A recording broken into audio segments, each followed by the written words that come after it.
Hello guys, so today I'm going to show you how to fix Roblox not launching. Now it's a very easy fix. So firstly go to your control panel. Now just simply click on uninstall a program.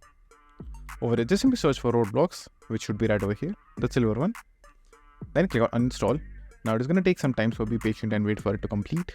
So as you can see, the uninstallation is completed. So after that, then open the command prompt. Don't use administrator, just simply open command prompt. Now over here you have to type few things.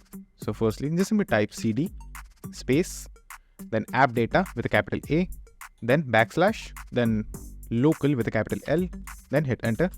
After that just simply type rmdir with small letters, then space, backslash, then small s, then space, then type in Roblox with capital R.